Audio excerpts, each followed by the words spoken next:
Welcome to 7 steps to exiting your business for millions. Today we're counting down the levels of freedom that could take you from an overworked owner to a successful seller. I've been there, done it, and by age 32, I've successfully exited 2 different businesses in 2 different sectors based on a multi-million-dollar valuation. From admin tasks to ownership itself, we'll cover every exit you need to make, and by the end of this video, you'll have a clear roadmap to transform your business into a valuable, sellable asset. Picture this, you're sat at your desk surrounded by stacks of paperwork, your inbox overflowing with emails, and your phone buzzing non-stop with customer inquiries. Does this sound familiar? If you're like many business owners, you probably started out doing everything yourself, thinking it was the best way to save money, but here's the thing, my friends, you're actually losing money by getting stuck into these tasks. Let me share a quick story from my early days as an entrepreneur. When I set Agility Comms up in 2018, I used to spend hours every day handling customer support, managing bookkeeping, and even scheduling my own appointments. I thought I was being efficient, but in reality, I was burning myself out and holding my business back. It wasn't until I calculated the real cost of my time, I realized how much money I was leaving on the table. Here's what I discovered. By spending 20 hours a week on admin tasks, I was essentially paying myself a low hourly rate to do work that wasn't driving my business forward. That time could have been spent on high value activities like strategic planning, networking, or even developing new products. It was a wake up call that changed the way I approach my business. Now, imagine what you could do with all that extra time and energy. You could focus on expanding your product line, building partnerships, or fine tuning your marketing strategy. These are the activities that truly move the needle and drive growth in your business. So how do you break free from the admin trap? It's all about leveraging tools and services that take these tasks off your plate. There are some fantastic tools and softwares out there like bookkeeping for Xero, CRMs like Zoho, and project management tools like Trello. These tools can dramatically reduce the time you spend on routine tasks, freeing you up to focus on what really matters. But it's not just about using software. Consider outsourcing some of your admin work to virtual assistants or specialized service providers. They can handle everything from email management to data entry, allowing you to redirect your focus towards strategic initiatives in your business.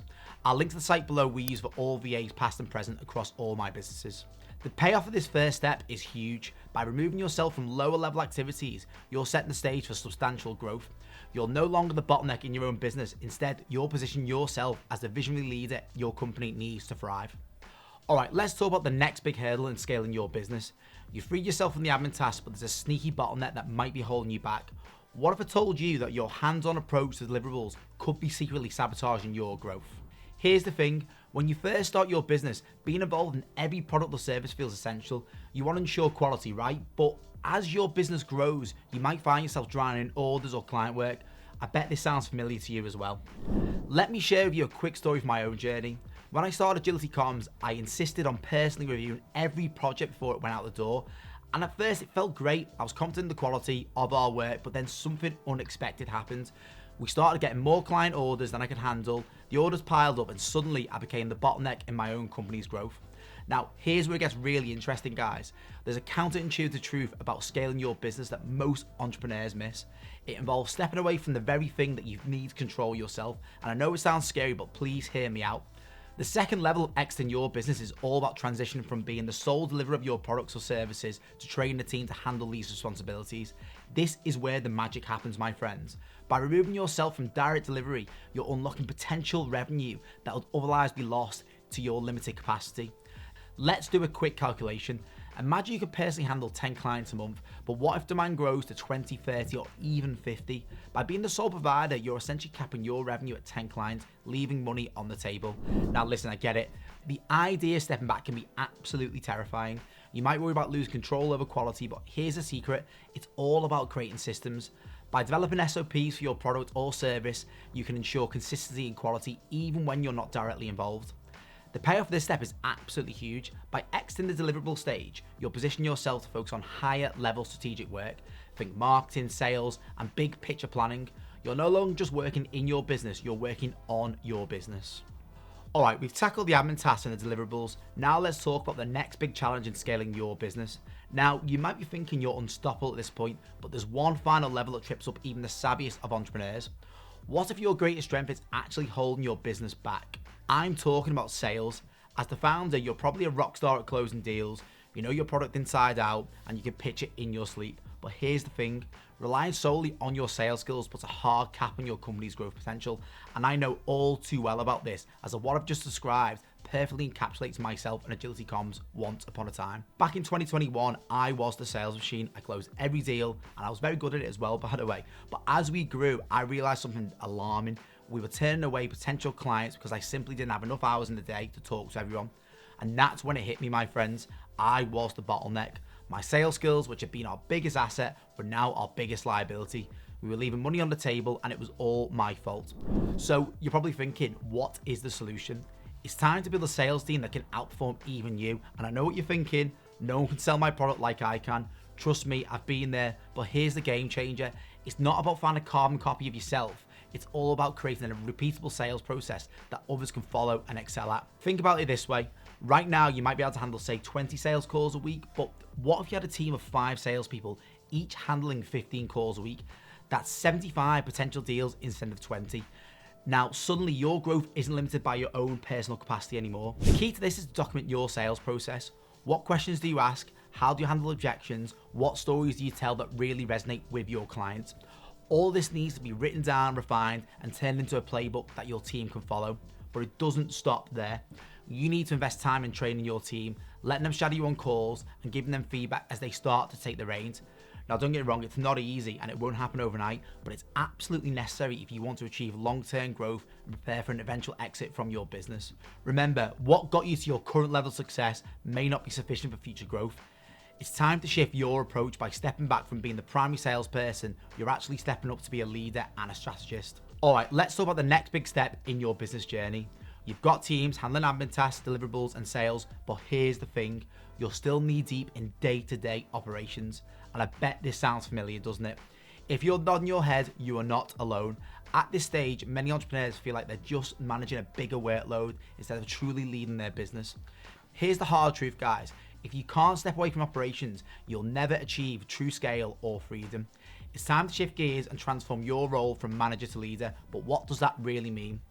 Now, when I started my first business, Agility Comms, I was all about control. I wanted to have my hands in every single pot, stirring every sauce. I thought that this was the only way to ensure quality and keep things running smoothly, but let me assure you, it was exhausting.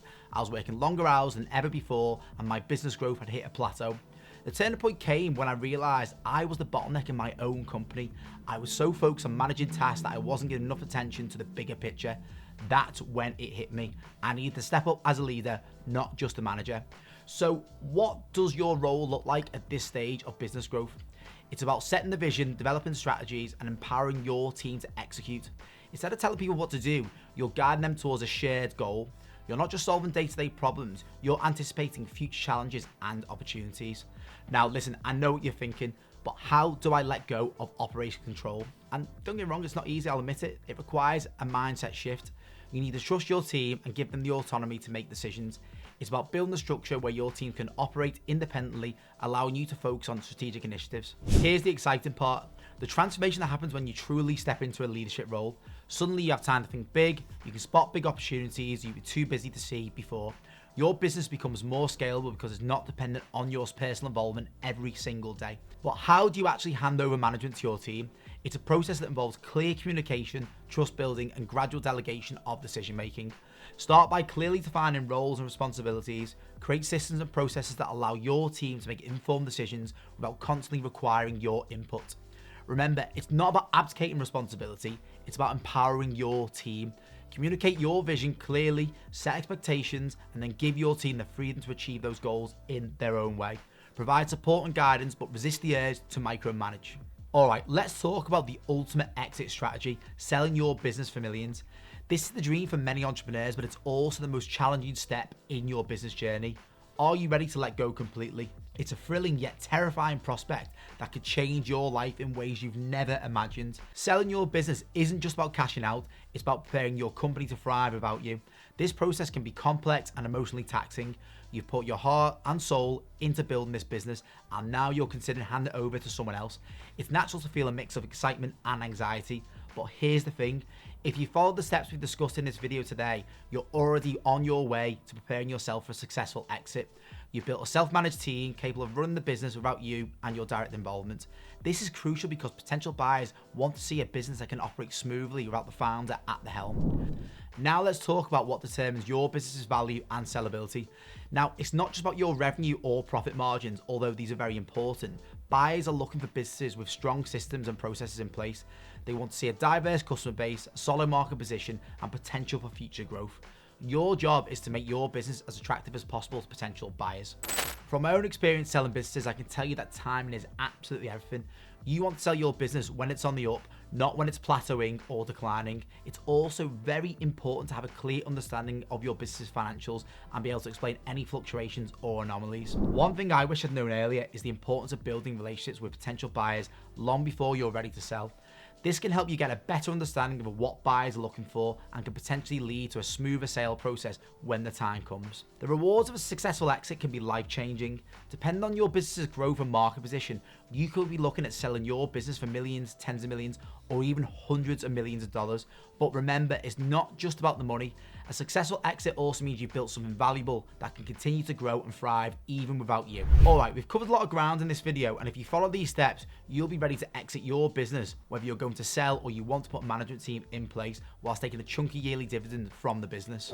If you've enjoyed this video, hit the like button, subscribe to the channel, and also join me at my new free school community where we collaborate and we teach you how to grow your business to reach over $1 million in revenue and to ensure you can achieve financial independence whilst enjoying the ride. Links below, guys. See you all there, and I'll see you all in the next one.